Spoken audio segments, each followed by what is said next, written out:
Hey, if you're newly divorced, ladies, and you are wanting to date or be with men, I just have a few tips for you based on my own experience.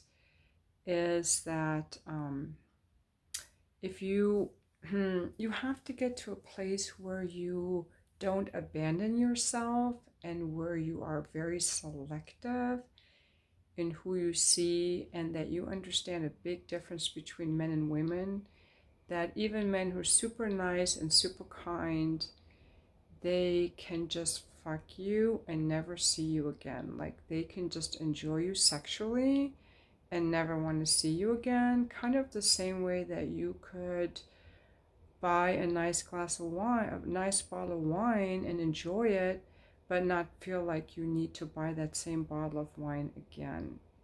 It was just enjoyable. Or you buy a pair of shoes, they're really pretty, but when they wear out, you don't buy another pair like that. So they're able to just enjoy you and move on. I think that it's partly biological and partly social conditioning. They're not as emotional, they don't get attached through sex. So you have to know that so that you do not expect a hookup to turn into a relationship. It is rare that it ever will. So be careful about spreading your legs for guys if you get attached. If you just want to go on a fuckapade, do it. But that's what I did. And in a few cases, I had my heart really broken. So with that now, I want to know that a guy likes me or he pays me before I fuck him. It's called being an escort. If you like attention from men, you can flirt, you can make a porn page, you can do some community service work around men, you can like post sexy Instagram photos. There are ways to get validation from men that don't involve you opening your heart to them and relying on them emotionally, along with the men that will just fuck you and leave you. Well, let me put it this way. There are men and women who are purposely hurting you, like women who just use guys for money, or men who just use women for sex, or who scam people online on dating apps or through Instagram or Facebook. They come on and catfish you.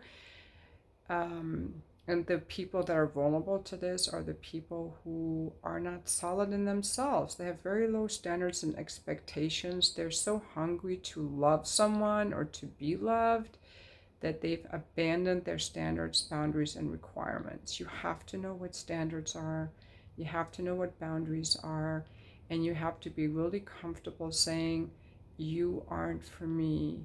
This doesn't rise to my level of standards. You cannot be hungry or needy, or you will get screwed in a bad way, fucked badly. So the first tip is to not trust people so blindly. And the second tip is to know, to be emotionally solid and not needy, to know your standards and your boundaries.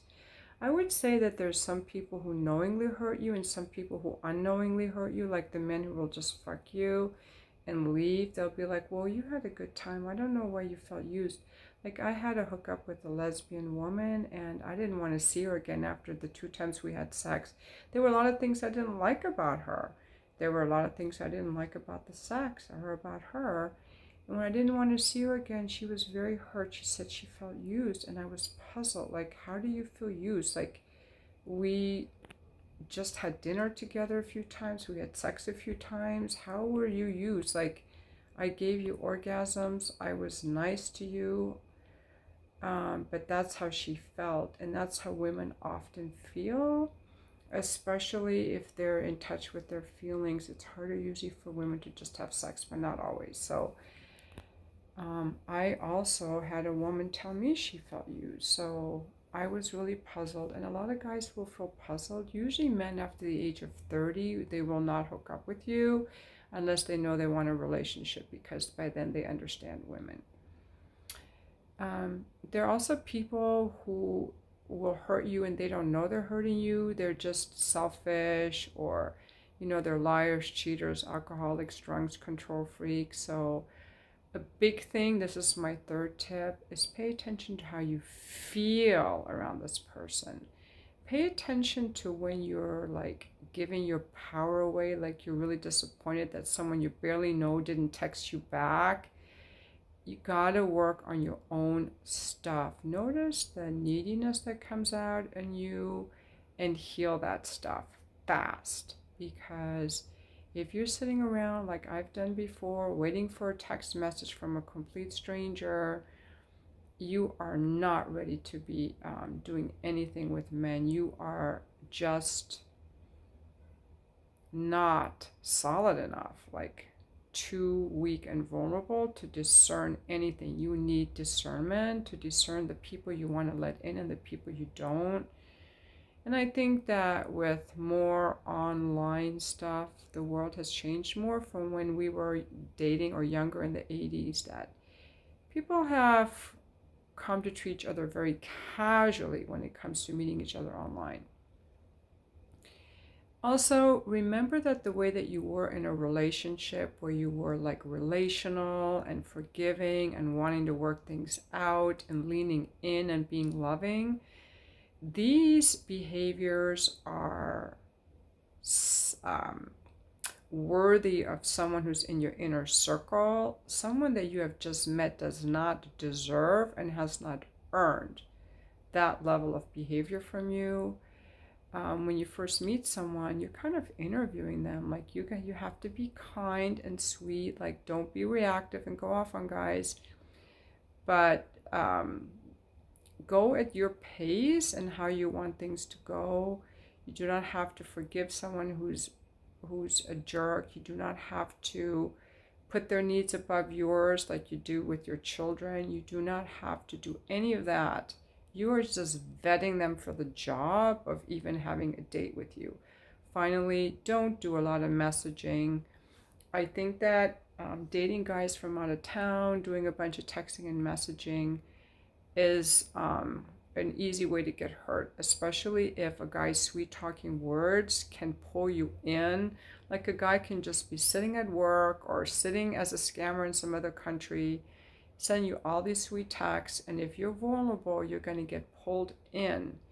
And once you're emotionally pulled in, you're in a trauma bond, because a real relationship takes place in real time with people who want to spend time with you and see you in person and do things for you and interact with you. If you're content with messaging and you don't have any requirements to have a video call, to be taken out, if you're content with just getting dribbles,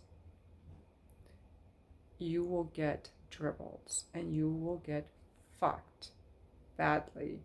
I love to watch these catfishing videos of these women that have given away thousands or hundreds of thousands of dollars to men.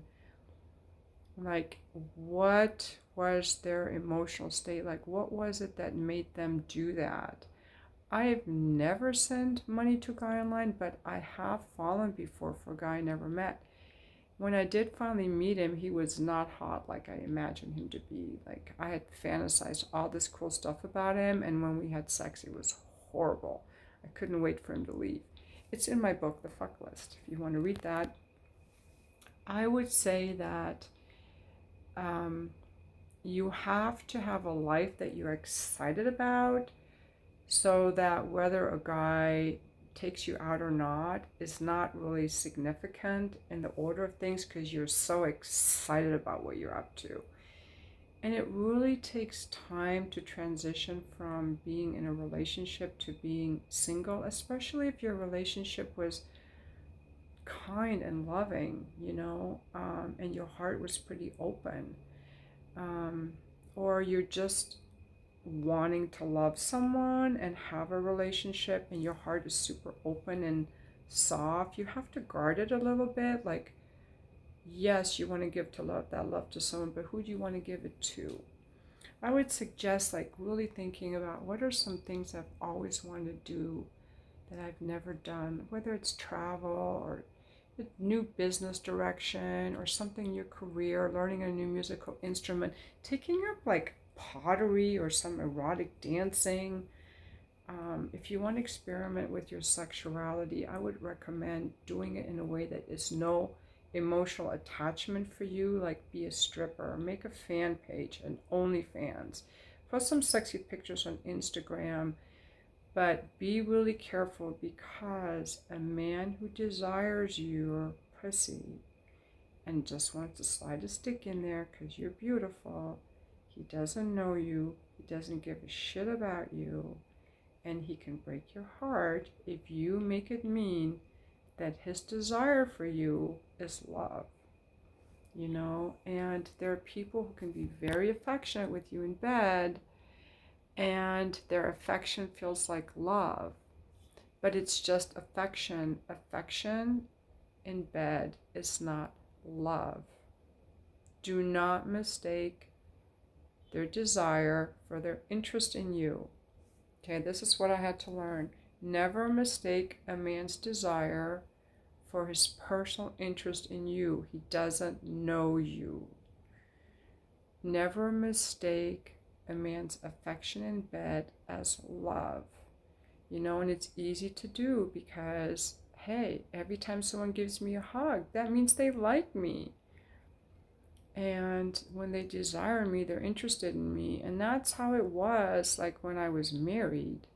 So, and that's how my family was. But complete strangers can desire you and give you affection, especially men. It's not love.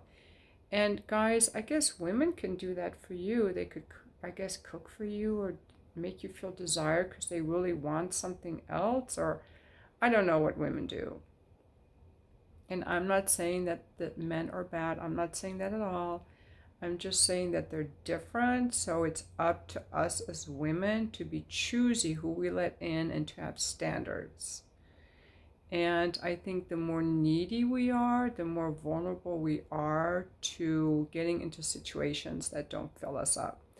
Me personally, I've been single 8 years. I have very high standards for a relationship, but I will say I got emotionally attached to men through sex. Maybe just 1% of them, not that many, because I made the following mistakes. I projected a fantasy onto people I didn't know. I mistook affection in bed for that they liked me. Not that they loved me, but I figured if they were affectionate with me in bed, they must really like me. I didn't know that that was just their dick game, part of their dick game. Some men are just very sensual. They just want to have very affectionate sex. And then they move on to the next bottle of wine, okay?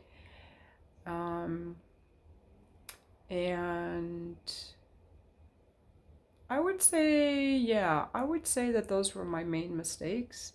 And then I think it's really important to look at your trauma bonds, do some inner child work and learn how to be with your emotions and catch yourself, like what feelings are being brought out. And finally, I want to say, be in a space where you're kind to men, yet you don't give away your power. And you gradually open to them and let them have more access to your world. And get to a place I would recommend where you don't need a man, yet you are receptive to a man who sparks your interest at the appropriate level, and that you have standards, that you do not mistake dating for texting. In a real relationship, the texting is used to set up a date. It is not used to banter or for a man to be lazy and message you from work or wherever he is in lieu of taking you out.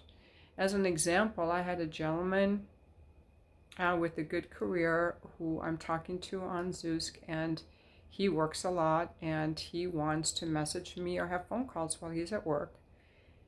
And I said, no, I accept interesting dates. But I could have seen that a time years ago, I would have been needy. I would have just been willing to text him. In fact, in October, I love younger guys. I'd like them younger. and I am looking for a relationship with a younger man. Ages 30 to 44, ideal. And this 30-year-old was so freaking hot. And because I want him so badly, after he dropped me off and was in a hurry to go home, I think he's probably has a relationship now that I think about it. He immediately started wanting to text me. And I texted him even though I didn't want to, because I want him to like me and I want his attention. So be aware of your motives. Are you doing it because you want to? Or are you doing it because you need his attention? You want him to like you? It's not going to make him like you, and you've abandoned yourself. I think at this time is a really good time to learn about ourselves. And for anyone saying men are this or men are that, women are the same thing too. A lot of women are very sketchy. A lot of women ghost men. Start talking to them online and disappear. Don't show up on dates. Make men wait. Use men for money. Are selfish. Go on dates and they're just on their phone. Make it all about them. You know, I think that we have to be nourishing to men and be kind to men. There's so many good men out there. Save your love for the good ones. Let them show you who they are. See how you feel around them.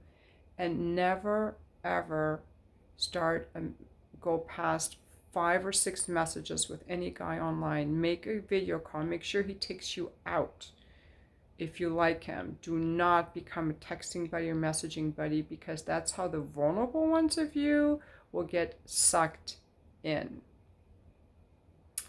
my opinion. This is just my advice. You take it or leave it. Maybe you just like texting because you're bored and you're fine, then text them. But just know that a man interested in you is not going to be satisfied with texting. He's texting you because he's not interested enough to actually meet you. Okay? A man who is texting you and not asking you out is using you to fill his time, and he's not interested enough in you to meet you, because a man will want to see you in person. And he will want to touch you and see you and be in your company. Unless he's a scammer or not that interested or married or whatever. You deserve to be with a man who wants to be with you. Okay, so those are my tips. And now I have to go make dinner. And thank you for watching my video.